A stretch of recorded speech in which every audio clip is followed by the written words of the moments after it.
За би дөрөв асуулт асууя. Нэгдүгээрт 30 жил прокурорын байгууллагад ажиллаж байгаа 95 оноос хойш тасралтгүй.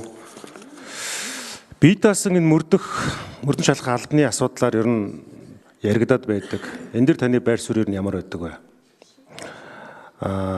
Хоёрдугаарт нь болохоор энэ хүний эрхийн төлөв байдлыг сайжруулахад энэ хууль хүчний байгууллага тэр тусмаа прокурорын оролцоогтой хэрхэн үздэг вэ? Гуравдугаарт бизнес эрхлэгчдийг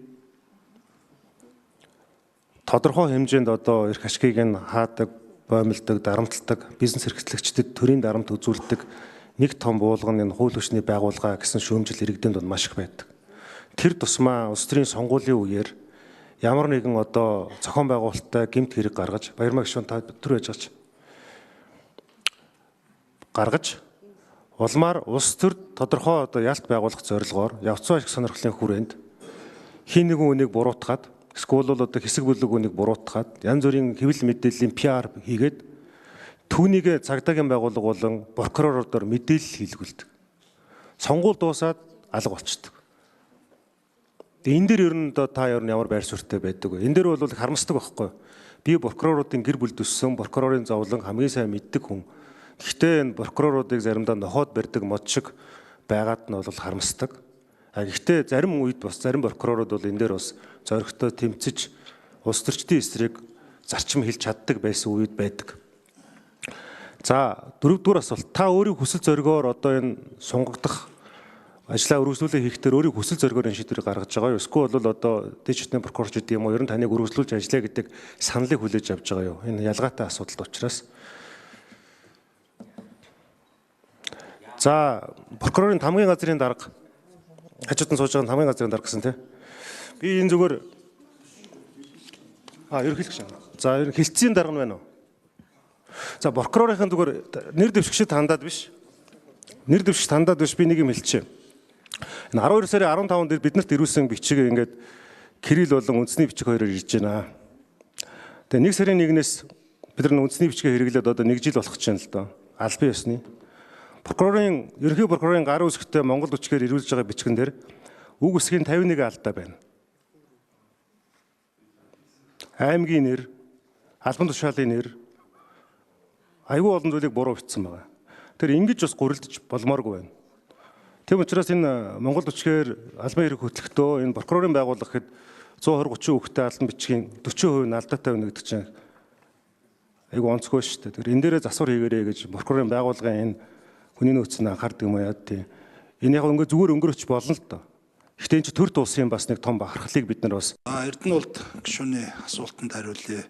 Нэр дэвшигч Максимын Чинбат 3 дугаар микрофон. За гишүүний асуултанд хариулъя.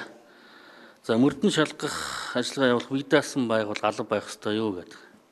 Тэгэхээр энэ шүүх прокурор мөрдөн шалгах байгууллагуудын эрхлэх албан тушаалтнуудыг үйлдсэн гэмт хэргийг мөрдөн шалгадаг хурц өмнө бол алба байсан.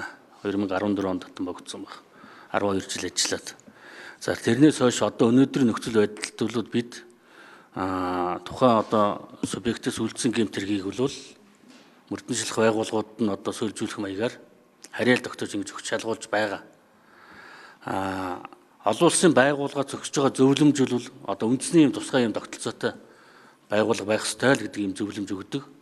За бид бол одоо тодорхой саналуудыг бол хууль зүйн яамд засгийн газарт уламжилж байсан. Ийм нөхцөл байдалтай байгаа. За хоёрт хүний эрхийн төлөв байдлын талаар хүний эрхийн байгууллагуудтай ер нь бол бид байнга хамтарч ажиллаж хүний эрхийг талаар одоо прокуроруудаа сургалт хийдэг. Одоо бид бол хүний эрхийн чиглэлээр одоо хамгийн анх одоо хуулийн байгууллагуудаас сурагч багш бэлдсэн субъект юм шүү дээ.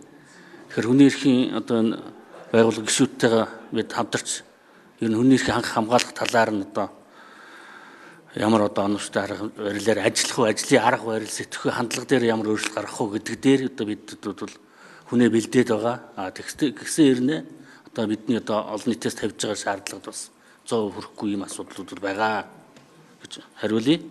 За 3 дугаарт бизнесийн үйл ажиллагаа, улс төрийн үйл ажиллагаанаас ер нь бол прокурорын байгууллага хараа тусаар ангид ажиллах ийм одоо зарчимтай зорилготой хуулинд бол бид одоо ямар нэгэн одоо нийгмийн одоо хүлээлт гэдэг юм уу улс төрийн үйл ажиллагаа энэ нь одоо автагдаж асуудлыг шийдэхгүй байх ийм зарчимтай ажилтгаа.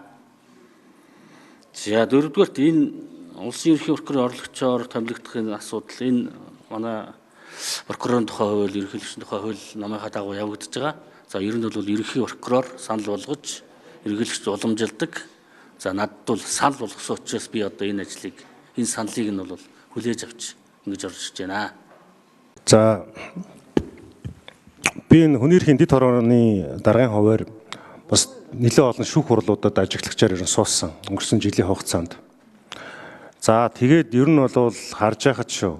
Би бол яг тодорхой нөгөө зарим процессын шатанд явж байгаа хэрэгүүд учраас энд ярьж болохгүй. Гэхдээ ер нь бол маш их учир дутагдaltaй байна лээ. Ялангуяа улс төрчдтэй холбоотой улс төрд нөлөө бүхий алба авч ирсэн хүмүүстээр яллах дүгнэлт үйлдэхтэй маш олон төрлийн практикт байдаггүй зүйлүүдийг эднэр одоо ишилж байгаа зүйлүүд байсан.